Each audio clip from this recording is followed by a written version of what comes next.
So I have a really unique project where I'm going to be converting this 2018 Ford Expedition into a little micro camper. So a client has some specific requirements they want done. They want to be able to have a microwave, a toaster oven, a little portable cooler, a porta-potty, and a bed all fit into this. We're also setting it up where it'll have solar power, but we're not going to have enough time to get that implemented before they need to start using this. Some other requirements are we can't do any modifications like drilling holes into the vehicle because they want it to keep it as stock as possible when they go to sell it. So everything we put in there, we need to be able to take out. To make this work, we will be removing the second row seats, which we have already done. The client will be storing them at her home until they are needed again. The third row seating was left in place and folded down.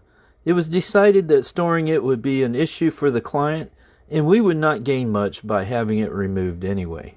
With the second row seats removed, this gives us the ability to fasten a floor and base system using the second row seating bolt anchor locations.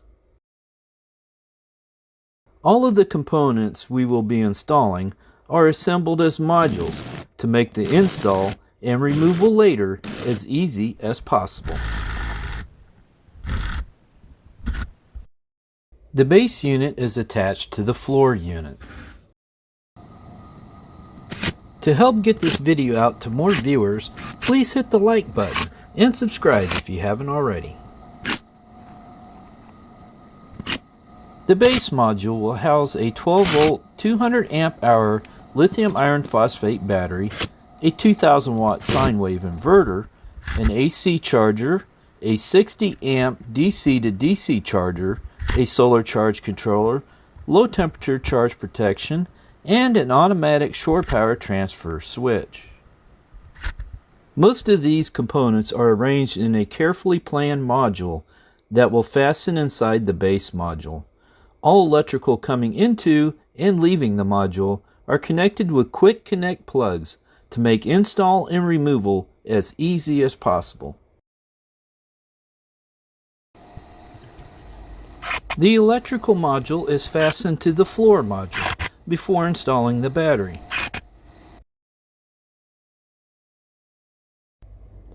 After fastening the electrical module, the battery can be installed and final electrical connections are made.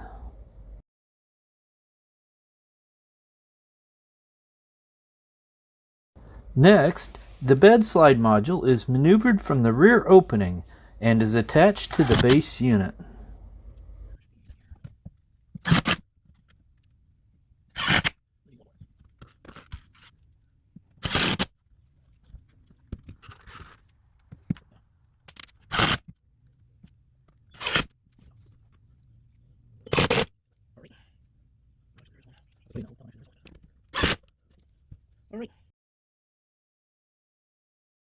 Now we are ready to install the control module.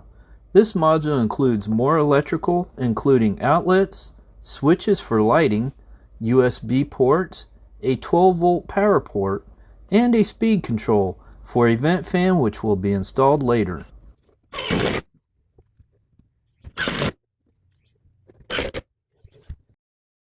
Also contained in the module is a control panel for the inverter and a battery monitor.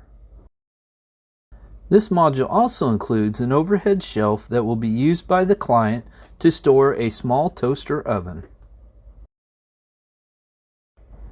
The control module wiring is connected to the base module using various plugs and connectors.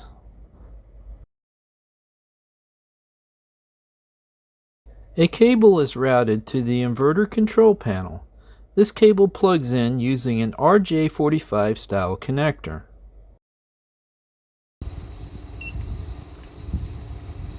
Cables for shore power and a power outlet are routed to the back.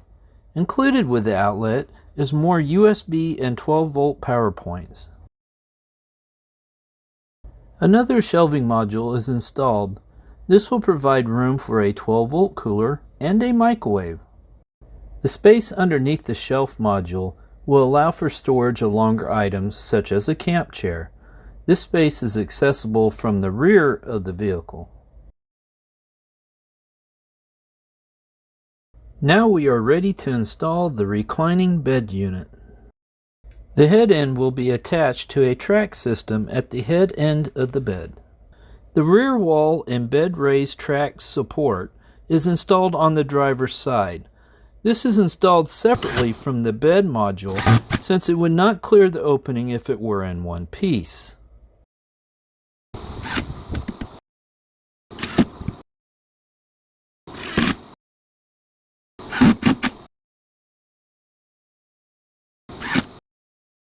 The same is true for the passenger side wall and bed raised track support.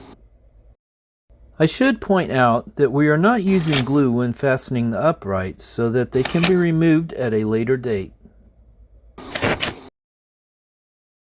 A small trolley is installed in the track before securing it to the upright. This track is designed for pocket doors and provides a smooth guide for the head end of the bed lift.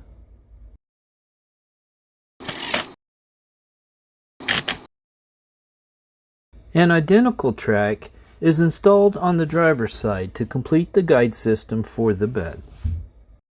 The trolleys in the track are inserted into holes on each side of the upper bed members. The guide supports have enough flex to allow them to move to the side to allow for the insertion process. Once the rear partition is fastened in place, they will no longer have this movement and the trolleys will be locked into place. A temporary rope was affixed to the head end of the bed member to assist with raising the bed. This will be used until a power lift assembly is installed at a later date. Now we can install the rear partition. Since it is a little wider than the top of the rear opening, it is angled in at the bottom and raised up. The rear partition includes a ventilation fan. It will circulate air through the vehicle when the rear hatch window is cracked open.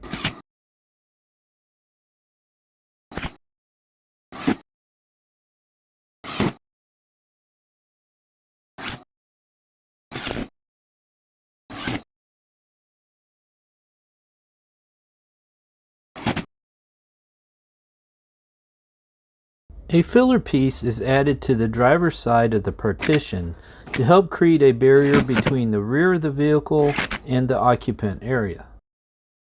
A trim piece is added to the fan assembly.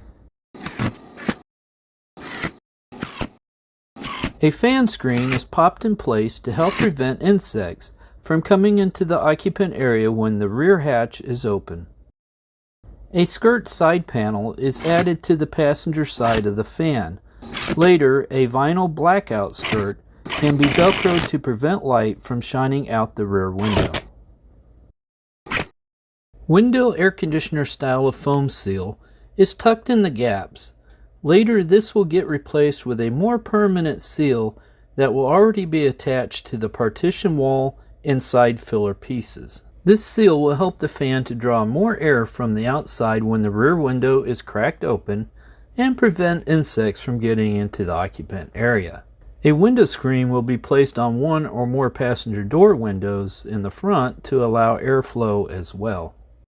The electric 12-volt cooler is placed on a drawer slide to make accessing it easier.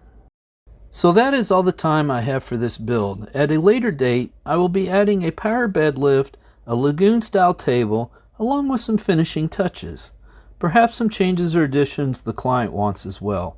Oh, and I still have the solar panels to add too, provided they decided they still want them. If you know someone that would like to see this video, please share it with them. Hope you enjoyed this video. Thanks for watching.